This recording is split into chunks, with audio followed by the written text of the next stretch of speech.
Disculpe, ¿cuánto tiempo tenemos? Para las ponencias 15 horas, pero si te extiendes a 20, ¿sí? Ok, si quieres hacer como un pequeño ejercicio de introducción, ¿no? Si necesito, ¿sí? Pues, empieza todo. Bueno. Tienes de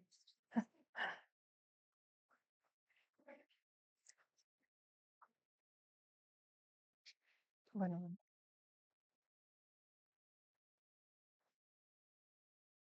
bueno, pues creo que no sé si está. ¿Está prendido? Sí, está. Ah, sí.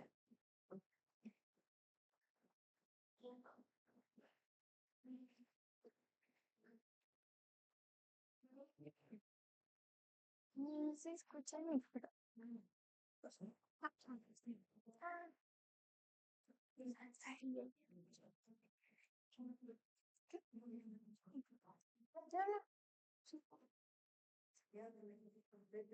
Ya, ya, gracias.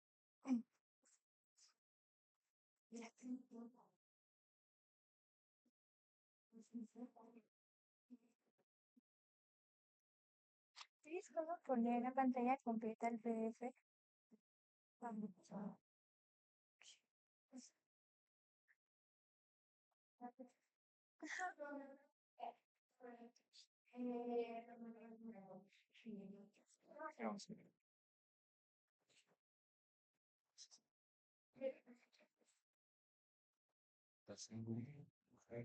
No, porque ya lo descargamos, creo.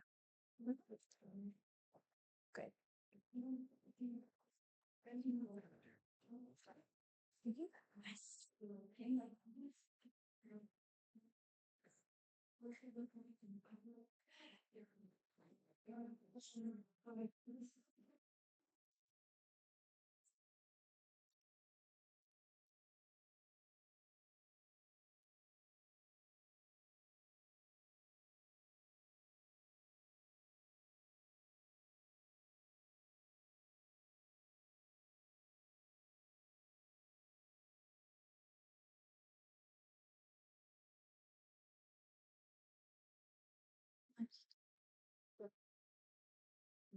Em, bueno, maestra Laura Georgina Bordes Müller, Guadalajara, Jalisco, 1983.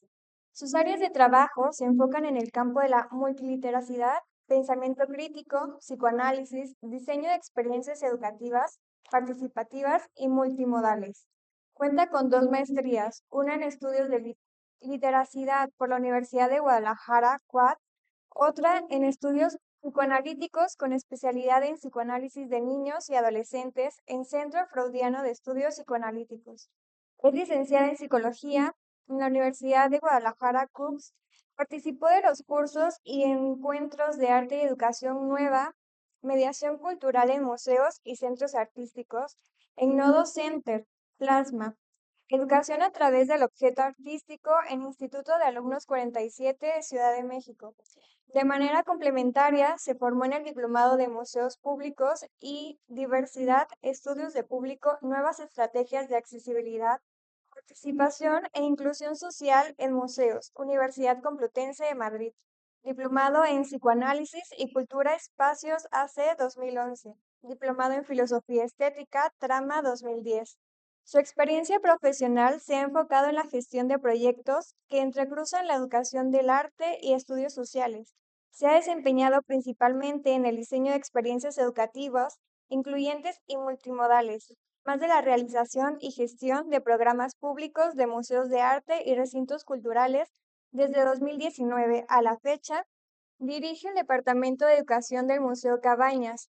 Fue coordinadora de programas públicos y educativos del Museo de Arte de Zapopan, más 2015-2018. Coordinadora externa del programa educativo para niños y jóvenes del Museo del Periodismo y Artes Gráficas, MUPAC, 2011 a 2016. Ha realizado la conceptualización, gestión y curaduría de proyectos Ser Fuego, Muralismo Multisensorial 2022. Andrógina, Festival Diversas, ediciones anual de 2019 a 2023. Curadora de la muestra de artistas Mujeres Extima más Exterior 2020 y la diversidad del Centro de la Diversidad 2023. Ha desarrollado proyectos que enlazan el psicoanálisis con el arte desde una perspectiva terapéutica y social, entre los que se encuentran talleres de arteterapia para infancias en situación de violencia para Cedesol de 2012 y 2013, Artenautas y Membrana, donde desarrolla proyectos de estimulación creativa y autoconocimiento a través del arte contemporáneo. A partir de 2013 edita la publicación Ediciones Lázaro. Entre las becas y reconocimientos se encuentra CONACYT, Beca Brodmann, TECDA Jalisco 2013, 2015 y 2018, SECA Jalisco 2016, Proyecta 2017. Ha impartido conferencias para Cátedra Inés Amor de la UNAM, para el Foro de Museos del MUSA UDG, para la Universidad Autónoma de México UAM, para la Universidad de Bellas Artes de Colima y para la Licenciatura de Artes de Jalisco, para el ITESO, entre otros. Un aplauso, por favor, a la maestra Laura Georgina Borges Muller. Muchas gracias. Bueno, estoy un poco preocupada por el tiempo. A mí me gusta generalmente las ponencias, trabajarlas desde una perspectiva también como participativa, no tanto como en esta verticalidad. Entonces tenía preparado un ejercicio de 5 minutos con ustedes. Entonces, bueno, si están de acuerdo y lo podemos echar a andar, y luego ya me ha abierto la presentación más unidireccional. Entonces, bueno, la actividad es la siguiente, que me va a ayudar para contextualizar sobre lo que hoy quiero presentar, que es el tema de mediación, que consiste en generar contranarrativas a los discursos oficiales en el campo educativo de los museos de arte, que es en donde yo me desenvuelvo principalmente. Y traje esta presentación esperando que les sume a sus reflexiones. Si bien algunos están formándose para la producción artística y las prácticas creadoras, la salida pedagógica es casi siempre una salida alternativa a la formación del arte, es decir, impartir talleres, trabajar en escuelas, en instituciones que tienen también un perfil educativo. Entonces, bueno, espero este diálogo les nutre y ampliemos la discusión. Entonces, bueno, brevemente les explico una dinámica con la persona que tengan más cercana, una o dos personas. Vamos a hacer el siguiente ejercicio. Saquen de sus cosas que traigan a la mano un objeto extraño que esté por ahí. No digan nada y solo sáquenlo.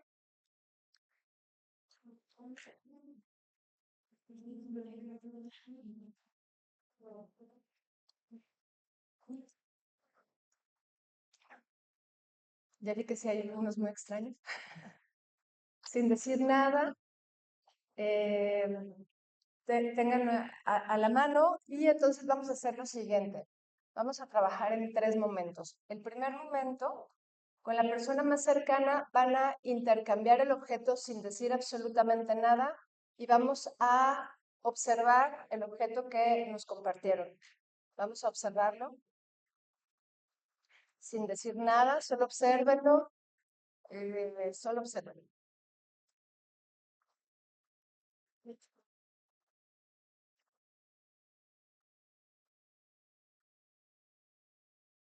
Una vez que lo observaron, le van a narrar a la persona dueña del objeto lo que observan, es decir, sin ninguna interpretación, sin ninguna condición de valor, solo lo que observan. Hagan un ejercicio de hiperdescripción visual.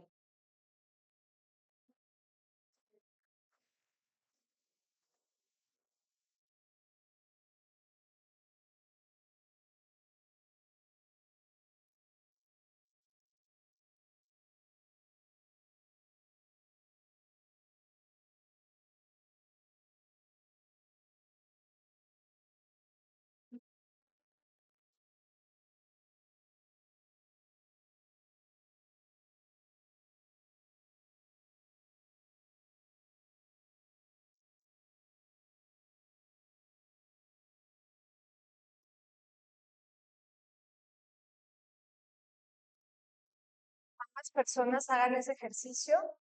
Ahora el dueño, dueña del objeto le narra al dueño o dueña lo que observa solamente. O sea, lo hacen mutuamente.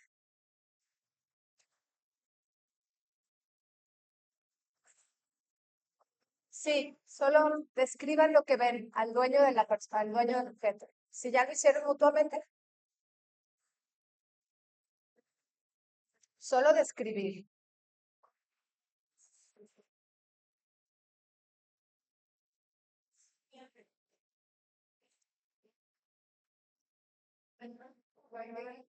Muy bien. ¿Listos, listas?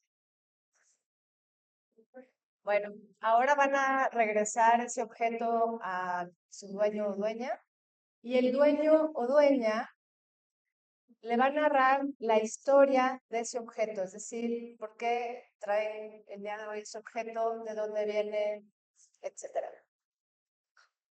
Cuéntenle la historia de ese objeto.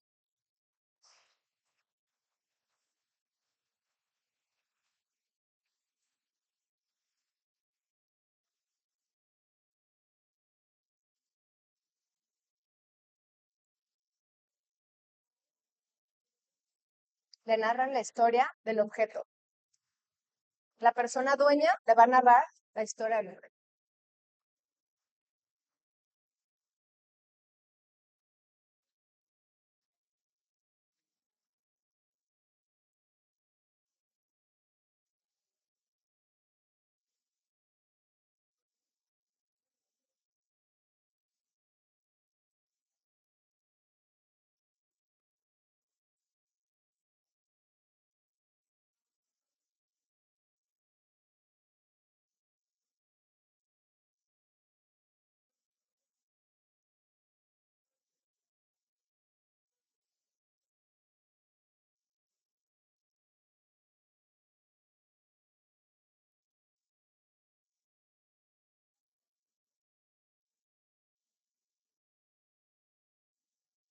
Ambas personas hagan.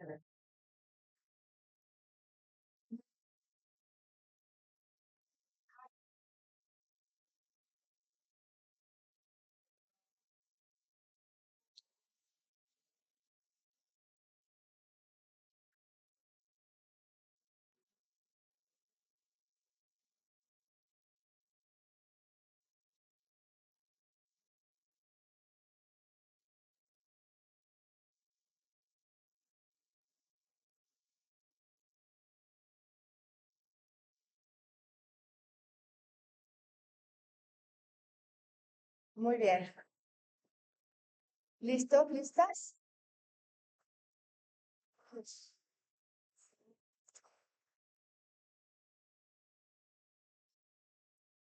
Bueno, este, este ejercicio, bueno, ¿cuál creen que de estos momentos es más importante? ¿Ver, describir o contar la historia del objeto? ¿Por qué? Porque vas a contar. ¿Alguien más tiene otra perspectiva? ¿Eh? ¿Da autovalor? Ok. ¿Eh? ¿Ayuda a significar? Exacto.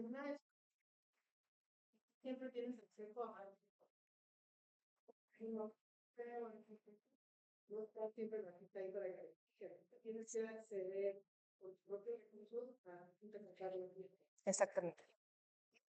Exacto. Cuando trabajamos en un museo de arte, se generan escenarios comunicativos. El escenario comunicativo más mínimo, podríamos ejemplificarlo más o menos como este ejercicio. Está la pieza expuesta, están las intenciones del artista, a veces en la cédula, o a veces son transmitidas por los trabajadores educativos o curatoriales que narran como la intención del artista. Previo a eso, el público o el espectador ya lo vio y desde su propio contexto elucubra ciertas interpretaciones que a veces coinciden con las intenciones del artista, a veces no. Y ahí se puede dar un diálogo muy rico.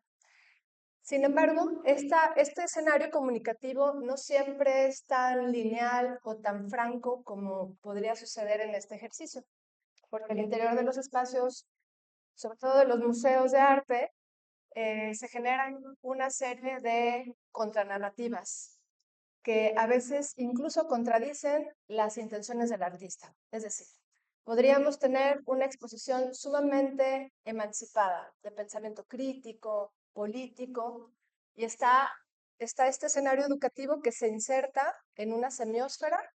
La palabra semiósfera viene de como de este slang de la biodiversidad, pero está pensado en el campo lingüístico.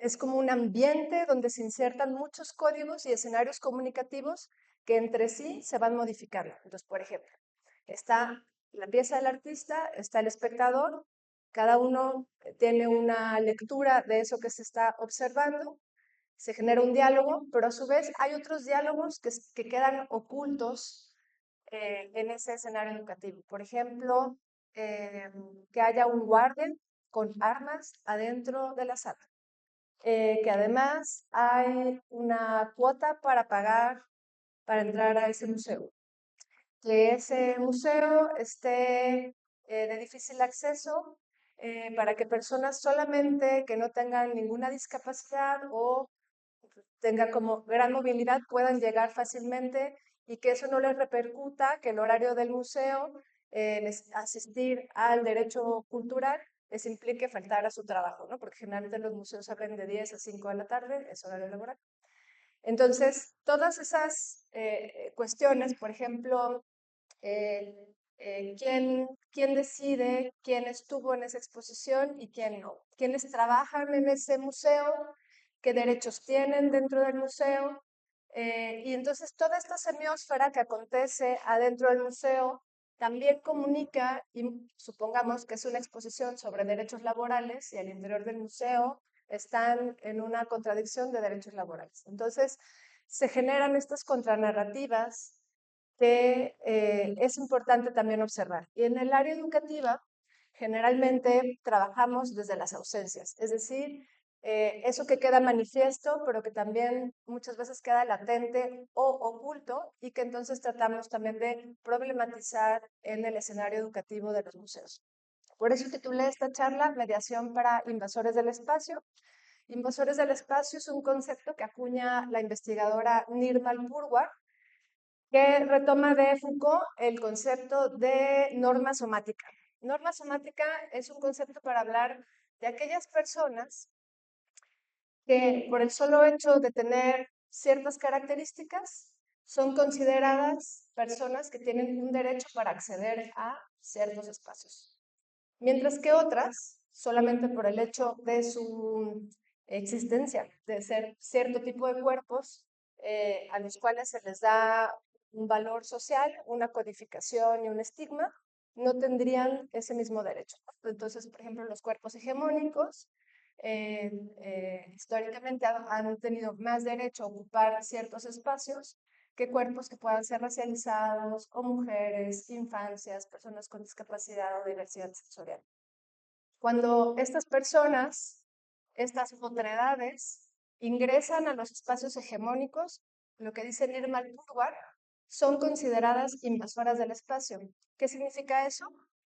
Que esos espacios hegemónicos colapsan y entran en una crisis ontológica. Supongamos, un museo de arte que llega a una persona ciega entra en una crisis ontológica. ¿Qué somos? No se puede tocar. Entonces, y si permitimos que toquen, las dinámicas del museo cambian porque entonces seríamos más como casa de la cultura que museo. Entonces, la pregunta de el qué somos va en función de las prácticas que se legitiman al interior de ese espacio, a partir de las cuales pueden generar dinámicas de interacción. Entonces, eso es lo que Nirmal Purwar considera invasores del espacio y lo propone como una posibilidad para pensar las contranarrativas al interior de estos lugares y entonces nos invita como a repensar nuestras prácticas, por ejemplo, educativas, ¿no? Algunos referentes con los que trabajo están aquí: María Caso, estudios de traducción intersemiótica, estudios de pedagogía y educación, Sueli Rolling, que habla de colonización, Talibán y la bruja, de Silvia Federici, los feminismos como más decoloniales, etcétera, ¿no? Entonces, bueno, esto si quieren se los puedo compartir. Hay una autora que a mí me mueve mucho, que se llama Carmen Morch. Ella ha estudiado mucho lo que es mediación en los museos o en el campo del arte. En los estudios intermediales, mediación, dice Günter Kress, que la mediación puede definirse como hay una necesidad comunicativa que cuando la hacemos a través de un solo medio, generalmente podríamos quedarnos cortos de comunicar algo. Cuando implementamos más medios para transmitir eso que queremos comunicar, es posible que el mensaje o la intención comunicativa sea captada de mejor manera. Entonces, por ejemplo, a veces la multimodalidad, eh, el recurso lingüístico más la entonación, más el movimiento, hace que nuestro mensaje sea mejor recibido, ¿no? No sé si se han peleado ustedes por WhatsApp y a veces o sientes que te están peleando, pero porque no estás definiendo el tono, ¿no? O sea, ahí se reduce la medialidad de la palabra a solo lo escrito y se le elimina lo otro y dices, oye, pero ¿por qué me estás peleando? Bueno, resulta que no nos están peleando, solamente interpretamos ciertos recursos lingüísticos a otros medios. Entonces, bueno, eso es desde los estudios intermediales.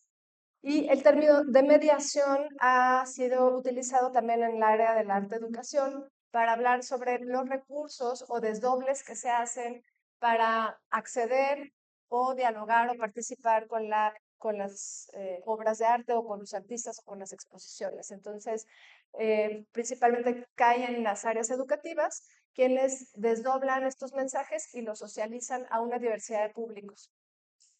Dice Carmen Morch que la educación en museos y la mediación educativa principalmente es una mediación hacia dentro de la institución. Y ahora voy a hablar un poco más de eso.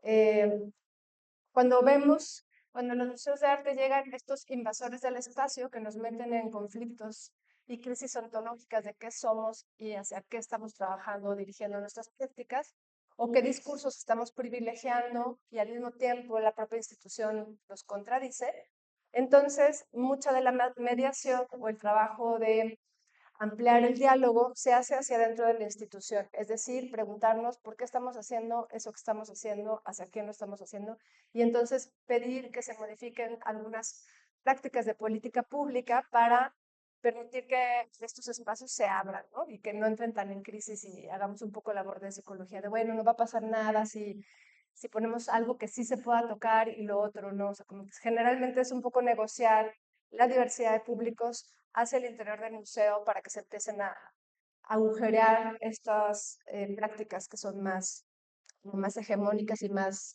del canon de los museos como más rígidos.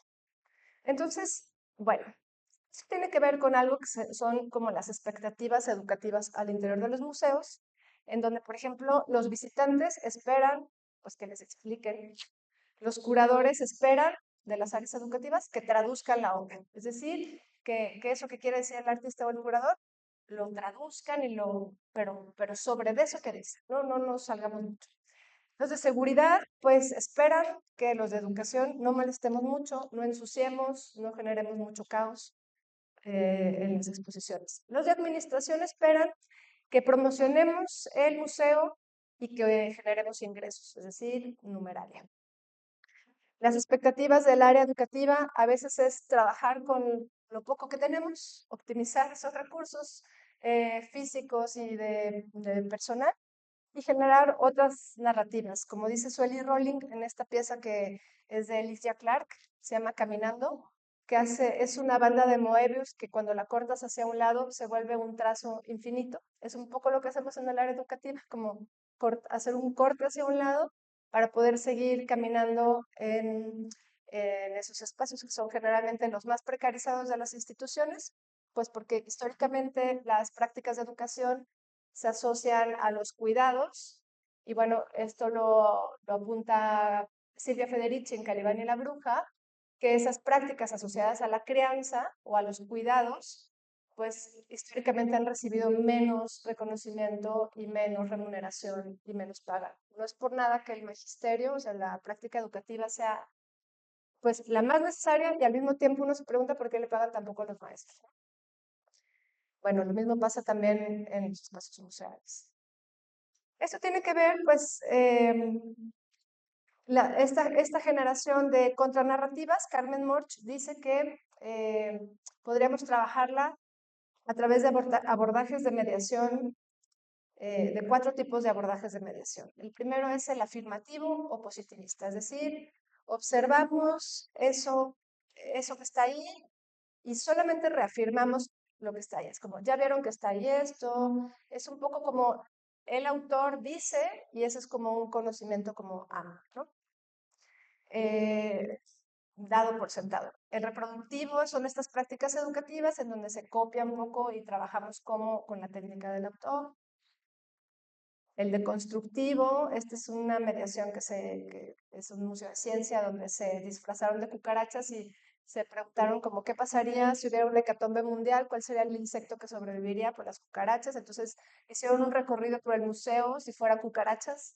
Entonces se metieron por los lugares donde generalmente los visitantes no van y fue como un recorrido paralelo. Y el transformativo como proyectos de MUAC en tu casa, en donde las exposiciones iban a la casa de los visitantes, o Diversity, que es en Barcelona, que trabajaron con población migrante. Bueno, esto ya lo comentaba como las contranarrativas al respecto de la idea de los invasores del espacio. Y tiene que ver con cómo leemos, cómo leemos los códigos que vemos y quién legitima lo que se dice de lo que vemos.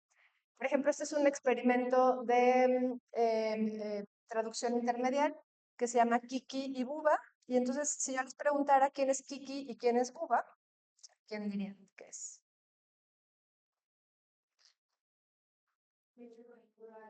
Ajá. Bueno, el 99.9% dice eso y es algo aprendido, es un código aprendido culturalmente. Si pudiéramos decir que quién tiene un diagnóstico psiquiátrico, ¿qué tipo de diagnóstico psiquiátrico tendría cada uno? A ver, anímense. Ok. Si a alguien le gusta la cumbia y a alguien le gusta el dark metal, ¿quién sería? Entonces, si se fijan, eso se llama idiastesia. Idiastesia es cuando a los códigos semióticos se les proporciona además una interpretación semiótica de nuestro propio contexto cultural. Es decir, esas son solamente unas manchas, las cuales estamos dotando de una narrativa peculiar que compartimos porque estamos en el mismo contexto, ¿no? ¿Qué pasa cuando vienen estos invasores del espacio que dicen Irma Purwar y se crearon en otro contexto? Y entonces la lectura que ofrecen es distinta. Entonces, eso es lo que principalmente con lo que trabajamos en el diseño de las experiencias educativas. En no dar por sentado que todo el mundo dirá Kiki y Buba, aunque el 99.9% lo diga, hay un 1% que permite la transformación de las narrativas. Y esas personas también tendrían que tener el derecho de participar en esas políticas, ¿no? Esto un poco lo bajé de la red, porque entonces sería preguntarnos quién tiene la palabra en los museos y que la cultura no es una sola. Si han visto esta pirámide de Maslow de las necesidades, en donde ponen abajo como las de comida, luego y hasta el pico, ¿saben cuál está? La de cultura y autorrealización. Esa pirámide de Maslow, los estudios sociales la han criticado mucho porque es que el tema de la cultura es algo que atraviesa todo el resto de las necesidades y está impregnada en todas las prácticas que hacemos. Por ejemplo, el que alguien desayune solo, coma solo, y solamente vea a su familia los fines de semana, es una práctica cultural. A que alguien que come todos los días con familia y entre todos se distribuye la preparación de los alimentos. Entonces, la forma en cómo cada una de las necesidades se desarrolla es una práctica cultural que atraviesa todas. Entonces, es ahí en donde se pueden dar desde los distintos contextos distintas lecturas. Bueno, creo que todo esto, como me están diciendo que hay poco tiempo, déjenme, me voy a brincar un poquito. A lo mejor esto lo veremos quizá en en el taller, pero bueno. ¿Cómo se generan a veces estas contranarrativas? Bueno, una experiencia amplia ya nos la contó Minerva Cuevas. Eh, Fred Wilson es otro artista que hace contranarrativas al interior de los espacios museísticos y que aunque no tengan precisamente una intención educativa, sí es que su pedagogía es transformadora. Por ejemplo, lo invitaron a hacer una exposición en un museo de historia. Y entonces él estudió que la exposición en donde estaba toda la plata narraba como nada como la ornamentación y todo como los símbolos y la corona. Entonces lo que él hizo, estas intervenciones que hizo fue en esos dispositivos que ya tenía el museo y que narraban un fragmento de la historia recortada, lo que él hizo es introducir estos grilletes, que también están hechos de plata, y filtrarlos con esta decoración, generando así, solo con ese acto, una contranarrativa en sí misma, porque entonces evidenciaba cómo toda esta plata está sostenida en todo un sistema de explotación y de esclavitud.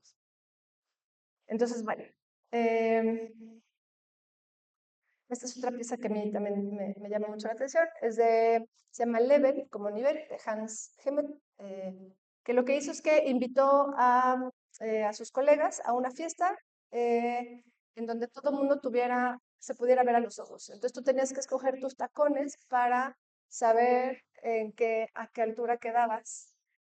Y de alguna manera podía servir también como para reflexionar sobre cómo estas necesidades que tienes, como para que unos necesitan más altura, otros menos. Y bueno, a mí me hacía pensar en estas necesidades de accesibilidad que algunas personas tienen más y otras menos, no porque sus literacidades sean menos o más, sino porque el contexto del museo es un contexto en donde no es un contexto como familiar para muchas poblaciones y no por eso, o sea, históricamente a estas poblaciones se les ha tratado como, ay, qué ignorante, que no sabes de esto, pero simplemente que sus prácticas culturales son otras, ¿no?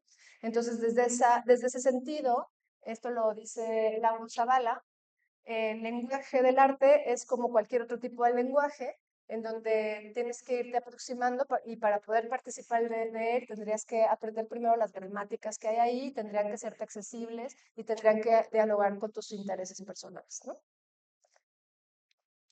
Esto igual también lo veremos en el taller. Y bueno, un poco para Falk y Dierkins hablan de qué sería entonces una verdadera experiencia interactiva. Y proponen considerar estos factores, ¿no? El contexto personal, el contexto físico y el contexto social de las personas que están interactuando y a partir de eso se podría dar eso que se llama interacción, que generalmente se ha confundido como tecnología. O sea, las experiencias interactivas en el slang se consideran como las que tienen efectismos, así como entre más pantallas es más interactivo, pero no. Lo interactivo tendría que ver con la manera en que las personas que están en ese espacio pueden ser interpeladas en distintos niveles, cognitivo, emocional, a nivel físico y que dialogue con sus propios contextos para poderse involucrar con lo que se está exponiendo en ese momento, ¿no? Entonces, hay una confusión ahí con el término de experiencia interactiva, que a veces cae en un efectismo, y por ejemplo, Carmen Morch dice, en las áreas educativas no hay que dejar de luchar por los ojos brillantes, es decir, por el decir, no, y luego ya pasa algo pasajero que se olvida, ¿no? O sea, como eh, que a veces pasa mucho en museos en varios museos en donde hay una sobresaturación de tecnología, pero esa tecnología no necesariamente es una tecnología adecuada para generar una verdadera participación. Entonces, una de las apuestas es, bueno, eso lo decía John Dewey, cuando John Dewey es constructivista y él decía que para que una experiencia sea participativa y sea recordada a largo plazo, es decir, para que pase a la memoria de largo plazo, aunque sea cognitiva en sus inicios, tendría que ser siempre y principalmente emocional. Entonces, las experiencias interactivas surgen desde mover la parte de las emociones, es decir, eh, el entusiasmo, la conexión, la empatía que se pueda generar ahí, mueve muchísimo para que luego el mensaje, que es sumamente sesudo, logre acceder a ello, ¿no? Me imagino esta experiencia que tuvimos al inicio en un contexto en donde sea muy violento, donde sea impositivo, pues difícilmente uno se va a animar a reírse, como quizás los escuché a algunos de ustedes empezar a reírse cuando compartían la historia de su objeto. Y bueno, un poco cómo pensamos estas prácticas eh, ya como en nuestro quehacer dentro del museo. Todo esto me lo voy a brincar porque creo que no hay mucho tiempo y voy a entrar más bien. Bueno, tendría que ver con considerar cómo es que clasificamos a quiénes son los invasores del espacio y cómo es que generamos verdaderas prácticas de inclusión. Exclusión son todas estas otredades que quedan fuera de nuestros diálogos participativos o interactivos, o segregación cuando solamente hacemos algo en específico, pero luego todo lo demás vuelve a la supuesta normalidad y en realidad no se generaron transformaciones al interior del espacio.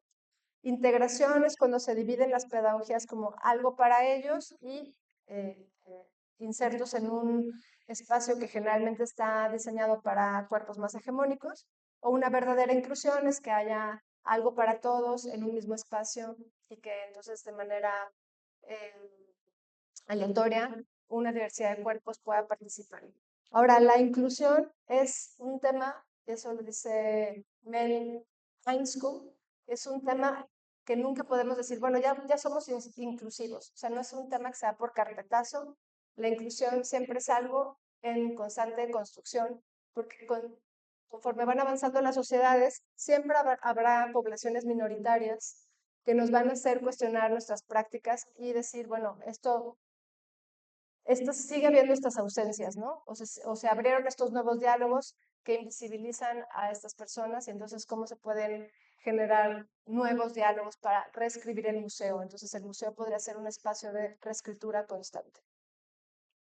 Y bueno, ya nada más como para cerrar, les voy a compartir, ay, nada más que no sé cómo salirme. ¿Me ayuda a salirme de esta presentación? Algo que hicimos en el Museo Cabañas fue justo llegaban personas con diversidad sensorial y justo entrábamos en crisis, el museo entraba en crisis y aunque es un espacio patrimonial en donde todo el mundo tendría derecho a asistir, lo cierto es que no teníamos los dispositivos para que una diversidad de públicos pudiera participar de los contenidos. Principalmente, bueno, ahí albergamos a los murales de José Clemente Orozco.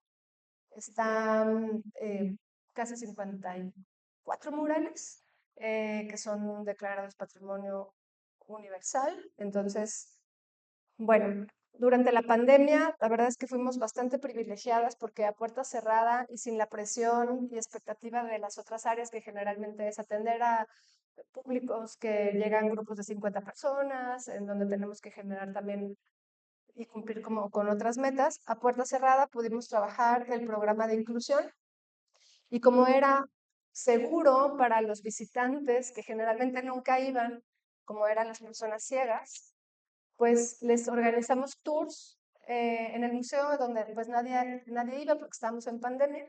Y entonces empezamos a llevarlos para aprender cómo es que ellos imaginaban, cómo se construían la imagen, aunque eran personas ciegas, cómo se construían una imagen y empezar a aprender cómo podríamos traducir los murales que hablaban de opresiones de poblaciones minoritarias, que es lo que pinta Orozco, cómo podríamos trabajarlas con los invasores más invasores del espacio de un museo de arte, que es visual centrista, que son las personas ciegas. Entonces, ¿cómo podríamos hacer que ellos participaran?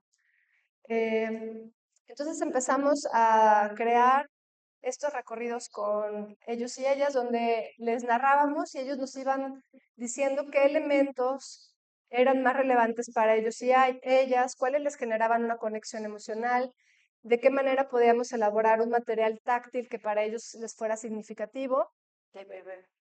Entonces, Bueno, pasamos como de hacer miles de modelos en cartón y en donde nos decían, esto no lo entiendo, esto no tiene ningún sentido, hasta luego hacer unos recortes láser que eran como unos ensamblables para que más o menos tuvieran una percepción tridimensional.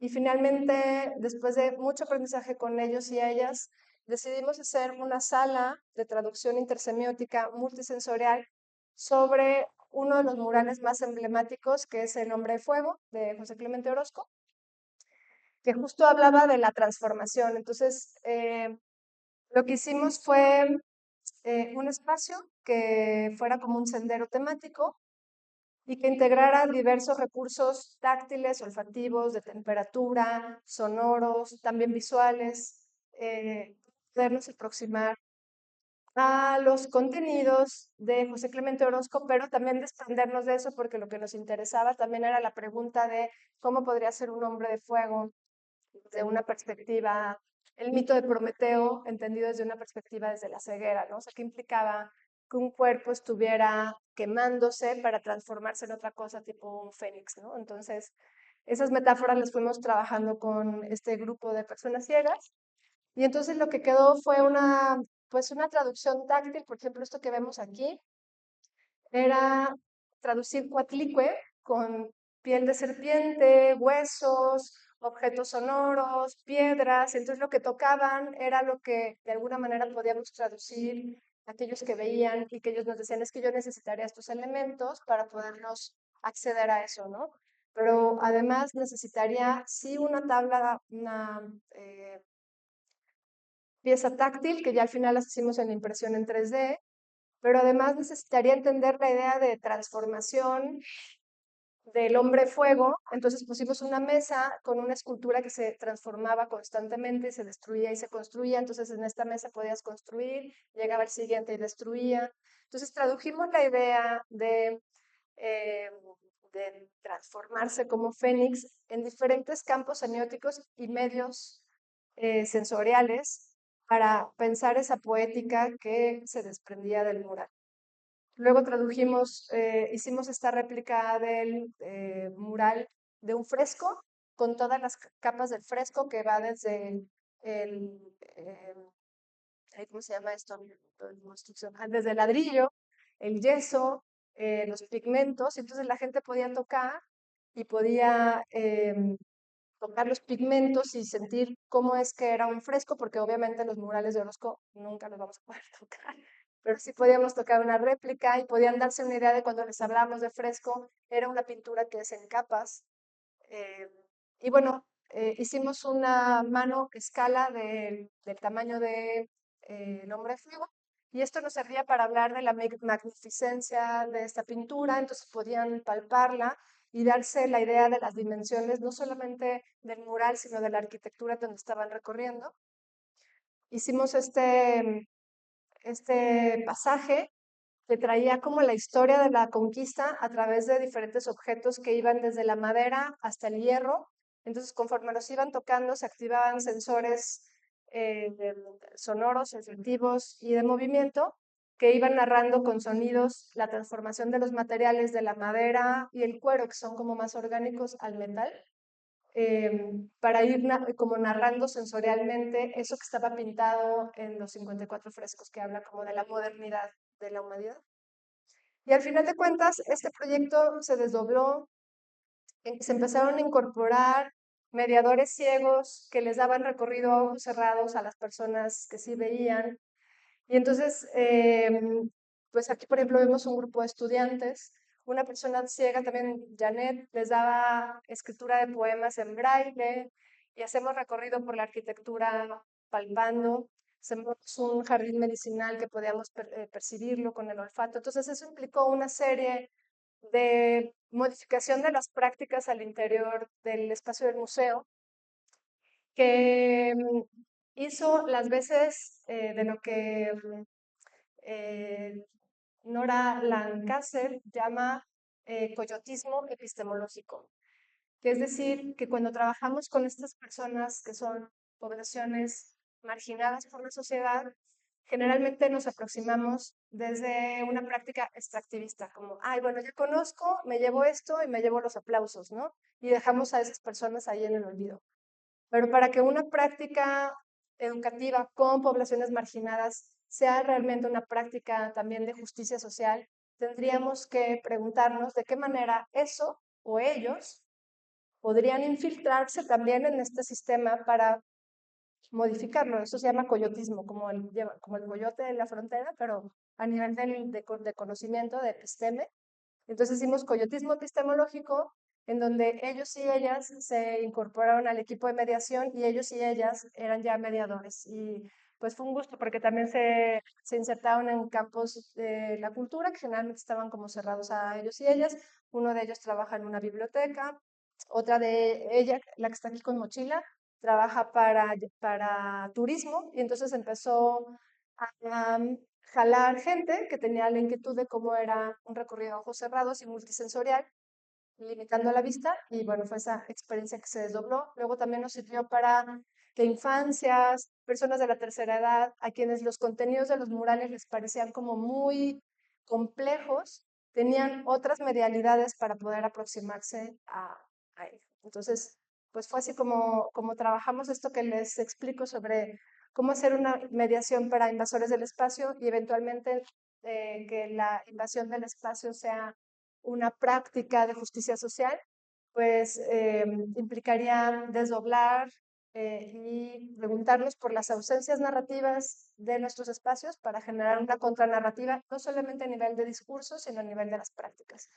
Entonces, bueno, eso fue como un ejemplo que hicimos y bueno, ya vamos por internet. Muchas gracias.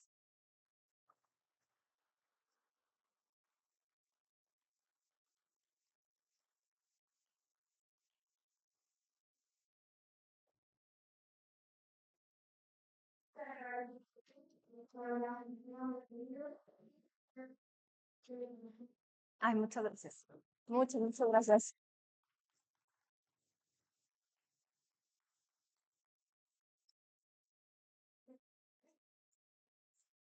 Vamos a ir con el colectivo de aquí, si igual aprovechando, la nos va a dar un taller para quien quiera armarse a la conversación, enviarnos en litografía, ¿verdad? Va a estar en el nivel,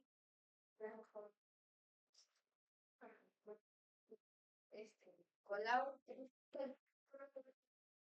lunes, ¿no? Y bueno, como va que sea hoy, ya les platicaron. Sí, todo va a muchas gracias.